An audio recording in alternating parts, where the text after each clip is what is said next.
মা কেন সন্তানকে শত্রু মনে করে নদীতে ফেলে দিল? এক নবজাতককে নদীতে ফেলে দেওয়ার ঘটনায় মা দিচ্ছেন দুই রকম তথ্য। মানসিকভাবে বিপর্যস্ত এ মায়ের বক্তব্যে উঠে এসেছে বিভ্রান্তি।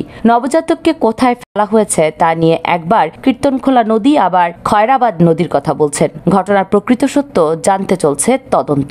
মা এ শব্দের মধ্যে লুকিয়ে থাকে যত্ন, ভালোবাসা আর স্নেহের এক অসীম গভীরতা। কিন্তু যদি সন্তান মায়ের কোলে নিরাপদ না থাকে, তাহলে তার জন্ম নেওয়াটা কি অন্যায় হয়ে যায়? বরিশালের কীর্তনখোলা নদীতে ফুটফুটে এক নবজাতক কন্যা শিশুকে নির্মমভাবে ফেলে দেওয়ার ঘটনায় গোটা এলাকায় স্তব্ধ। তবে এক দৃষ্টিতে মায়ের হয়তো কোনো দোষ নেই, কারণ বিশেষজ্ঞরা বলছেন সন্তান জন্মের পর অনেক মা হতাশা, বিষণ্ণতা এবং অপরাধে ভুগতে থাকেন। এই মানসিক চাপ কখনো কখনো মাকে চরম সিদ্ধান্ত নিতে বাধ্য করে, যা তার এবং সন্তানের জন্য মারাত্মক পরিণতি ডেকে আনতে পারে। এই সমস্যায় অনেক মায়েরা তার সন্তানকে শত্রু মনে করে। নবজাতকের বাবা সোহেল আহমেদ অভিযোগ করেন, তাদের দাম্পত্য জীবন সুখের ছিল না। মানসিক চাপ, বিষণ্ণতার মধ্যে ছিলেন ঐশী। বুধবার সকালে বরিশাল নগরীর বাংলা বাজারে বড় বোনের বাসা থেকে কাউকে কিছু না জানিয়ে শিশুটিকে নিয়ে বের হন তিনি। পরে একা ফিরে এসে জানান সন্তানকে নদীতে ফেলে দিয়েছেন। প্রথমে তিনি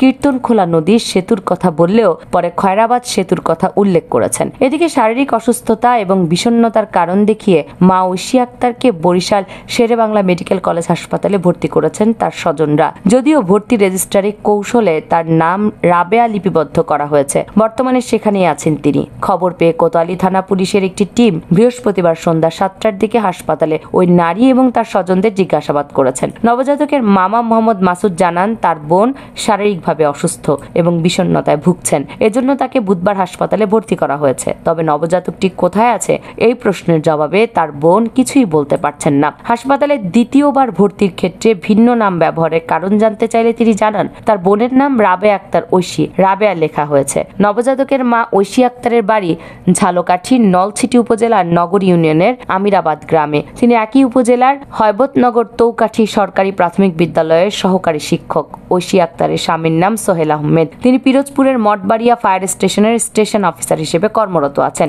সেবাচিম হাসপাতালে কর্মরত নার্সরা জানান, গত শুক্রবার 10 জানুয়ারি এই হাসপাতালে শিশুটি ভূমিষ্ঠ হয়। সোমবার স্বজনরা শিশুসহ তার মাকে বাসায় নিয়ে যান। বুধবার বিকেলে ওই শিশুর মাকে ফের হাসপাতালে ভর্তি করা হয়েছে, কিন্তু শিশুটি তার সঙ্গে দেখাই যায়নি। পরে লোকমুখে জানতে পেরেছে শিশুটিকে নদীতে দিয়েছেন তার মা। খবর পেয়ে পুলিশ ও হাসপাতালে খোঁজ খবর নিয়েছে। নলছিটি থানার ওসি আব্দুস সালাম বলেন, আমাদের কাছে এখনো কোনো অভিযোগ আসেনি। অভিযোগ পেলে তদন্ত করে আইনগত ব্যবস্থা নেওয়া হবে। বরিশাল মেট্রোপলিটন কোতোয়ালি থানার ওসি মিজানুর রহমান জানান, বিষয়টি নিয়ে অনুসন্ধান অব্যাহত রয়েছে।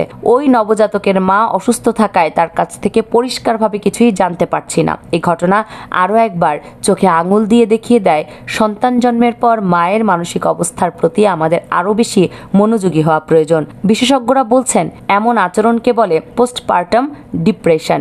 এর ফল হতে পারে এটি এমন এক মানসিক অবস্থা যা সন্তান জন্মের পর অনেক মায়ের মধ্যেই দেখা যায়। এই মানসিক অবস্থায় মা হতাশা, বিষণ্ণতা এবং অপরাধ বোধে ভুগতে থাকেন। অনেক সময় এই বিষণ্ণতা তাকে এমন চরম কাজের দিকে ঠেলেও দিতে পারে। কামরুন নাহার, রাখি, কেএনআর মিডিয়া।